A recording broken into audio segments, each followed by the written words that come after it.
Subaru is not a very good model. They're spoiling a very good model of a car. Where is the area? Okay. Are we set? A very good afternoon, ladies and gentlemen of the press.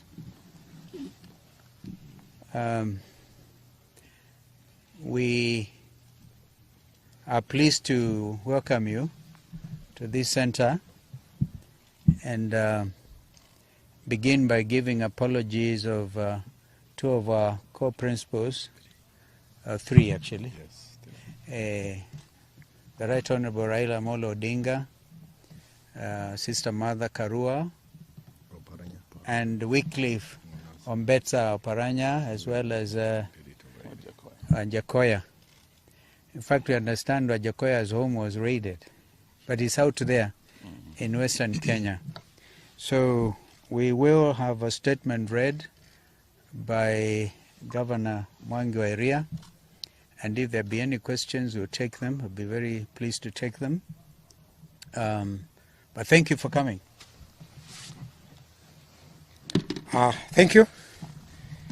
And this is our joint statement. Genocide underway in Kenya. You need to shout. Genocide underway in Kenya. We meet here under very sad and traumatizing circumstances. A state-sanctioned genocide is underway in Luolad, particularly in Kisumu, Migori, and Homa Bay. A similar atrocity is also underway in parts of Nairobi, including Kibra and Mathare. In Kisumu, people are being pulled out of their houses and shot or crowbarred to death by police officers. In Migori and parts of Homa Bay, police are going into villages away from towns and shooting or crowbarring people to death. All the elements of the making of a genocide are present in the developments in Luorad. Victims are being dehumanized. There is organization. The attacks taking place are clearly planned. The people undertaking the destruction of the rules are clearly trained, whether they are police officers or goons. They are under a command structure and they are well resourced with arms they need. There is stigmatization and polarization accompanied by propaganda that the community is behind the nationwide protests. There is preparation, with perpetrators knowing when to attack, which area, and they are using what appears to be the adopted slogan of dealing with Luo once and for all. Very similar to Hitler's so-called final solution. The attackers are working hard to create fear in the community by parading armies, equipment, and weapons. Victims are identified because of their ethnicity. They are segregated into ghettos. They are being starved and their property destroyed or scattered away. Murders are taking place in ways that are deliberate and systematic campaign of violence. This crackdown has been concentrated in slums and other low-income areas of the county where the so-called hustlers, in whose name the interests the Kenya Kwanza regime claims to govern. We condemn the unacceptable and illegal massacre of the Luo community, whose only crime is to participate alongside other Kenyans in protests against Kenya Kwanza policies. We condemn and demand an immediate end to the traumatization and profiling of the Luo community, particularly the children who are being made to pay a price they do not understand. The genocide underway in Luolad is not accidental. It is coordinated and premeditated. It is being coordinated by political and government leaders, both from the community and outside. But it is not just in Nyanza. In Mathare and Kibla in Nairobi, citizens were traumatized and tear gas canisters locked in their houses. A father who confronted police for hurling tear gas into his house, causing his child to faint, was manhandled and bundled into the police lorry like a criminal. His whereabouts remain unknown. Several people were shot dead at Cross Ridge by non-uniformed and uniformed police in Nairobi, Nakuru, Mlolongo, and Makueni by police mainly in plain clothes, shot and killed citizens, a majority of whom were going about their daily business, and others lied at their places of work. Similar executions have occurred in Kisii, Busia, and Kericho, and elsewhere in Kenya, all in the name of stopping citizens to exercise their constitutional right to hold peaceful demonstrations. Much as Ruto tries to depict Azimio demonstrators as violent, it is evidently clear that our demonstrations are peaceful. And it is the police who import violence and use of excessive force into them. We remind all that whenever Azimio hold rallies and or demonstrations without police interference, they end peacefully without violence or distractions. The decision by police command to end peacefully without violence or distractions. The decision by police command to force access to homes is sharply and unnecessarily escalating tensions and costing lives. Inspector General of Police, Mr. Japhet Koome, and CS Interior, Professor Kithure Kindiki, must immediately withdraw police officers from people's homes and residential areas, especially now that there are no demonstrations. The developments in Nyanza take place against other equally worrying actions by the state. Both police and hired goons are trailing, arresting, and shooting people from vehicles with foreign number plates. In the 3-day demonstrations that ended last Friday, that was yesterday, South Sudan and Tanzania number plates were visibly deployed. This creates unnecessary tension and conflict between our country and these friendly countries and our people against the people of Tanzania and Southern Sudan. As police battle our people on the streets, they have also taken over the corridors of justice in our courts. We saw police attacking families of people seeking justice in court. We saw Honorable Babu Owino being abducted and ferried away from court corridors after being released on bail. We saw the media being attacked and chased from court corridors as they did their job of informing the world of developments in the country. Azimio readers are being put under house arrest, constant surveillance, and persistent threat of being arrested. We demand the unconditional release of all the Azimio readers and supporters who are still being held incommunicado. These developments also happen against the backdrop of constant verbal, unwarranted, diatribe against Uhuru Kenyatta, the fourth president of Kenya, and Ruto's boss for 10 years from 2013 to 2022 August. The withdrawal of security of his mother, Mama Ngina Kenyatta, the attack on his son, Jomo, by uniformed police, claiming to be police, and the attack and vandalization of the Kenyatta family Northern's farm. These are all acts of grave provocation, not only to Uhuru Kenyatta, and his family, but also to all right-thinking Kenyans.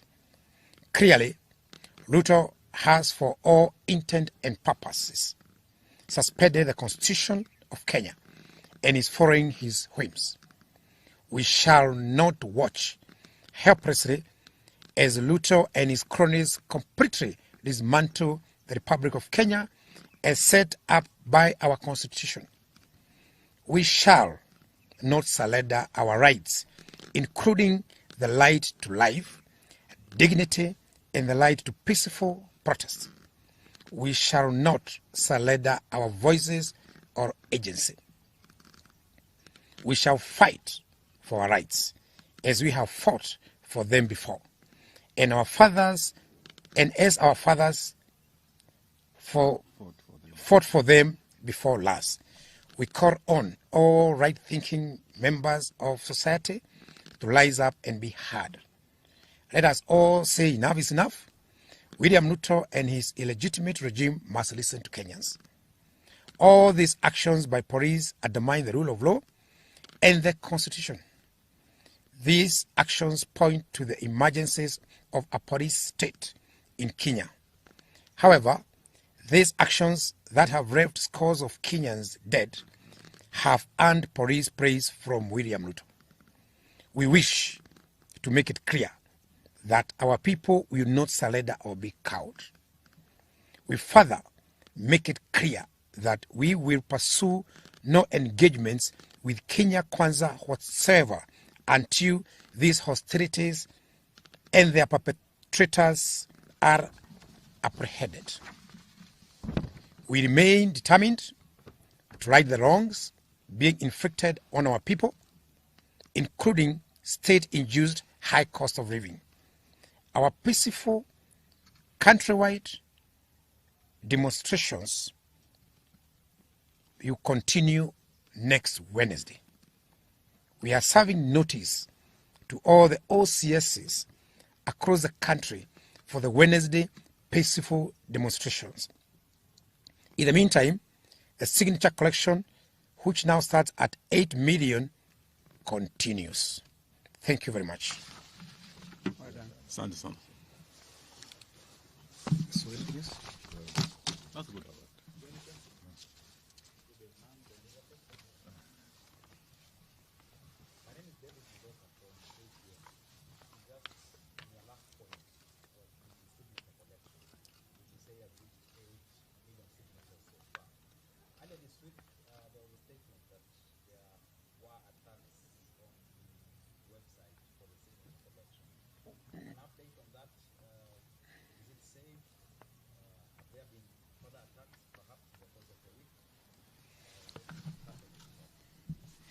Well, attacks on our websites, yes, we reported, but we are ahead of them. We are well mitigated because we are the legitimate government, so to speak. So we can't figure out how to deal with them. So yes, they keep attacking, but they cannot penetrate us. Yes.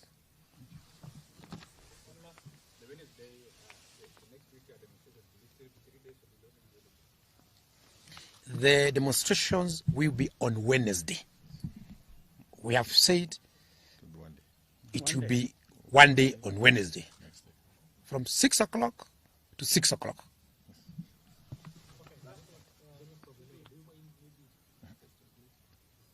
Sorry?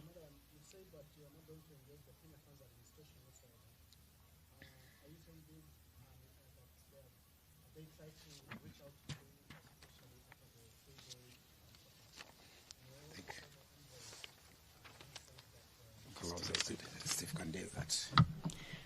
Well, thank you, Steve Leto.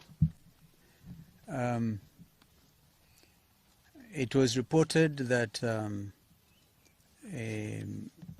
ambassadors, actually 4 of them, the American ambassador, Meg Whitman, the British Chargé, and the Danish ambassador, as well as the representative of the United Nations community in Nairobi, in fact at UN offices, the very high ranking, came over to my residence, and we agreed we will not at this stage address the media. Of course, they're all very concerned. Not just them as ambassadors, but the international community. The story of peaceful demonstrations turned violent by the police have received international visibility. On CNN, I personally watched some of these presentations, on BBC, on Al Jazeera. We hope, by the way, to be able to meet with some of these international correspondents in the next few days. And so everybody is concerned. And so, Steve, I hope I've answered your question, but we are saying, what sense does it make to meet with people who are already committing acts of genocide? I was foreign minister in 1994 when genocide happened in our sister state of Rwanda. We pray to God that this does not happen to our country. So it behoves all of us to take note of what is going on here. We also thank the African Union, the AU Commission on Human and People's Rights for their statement. How do you tear gas 53 children and make them develop highly cases of asthma and other complications? These are basic rights, and you cannot negotiate on people's basic rights. Basic rights are basic human rights. And so that is where we are. I don't know if there's another question. Thank you. I think you had last week said that you were taking 3 days of protest because the people had asked for it because of the high cost of living. So what now has changed to go back to 1 day? No, you must always take into consideration the reality of the situation on the ground. We realize that after day one on Wednesday, a lot of people were arrested, others were injured, and people are to run all of our hospitals and places to check on their loved ones. So we therefore have reached the conclusion, peaceful, and we stress, by the way, peaceful and armed demonstrations. We call on our people to remain vigilant on that core. However much you feel provoked, don't harm any policeman. Leave it to them to harm you. The world is watching. Thank you.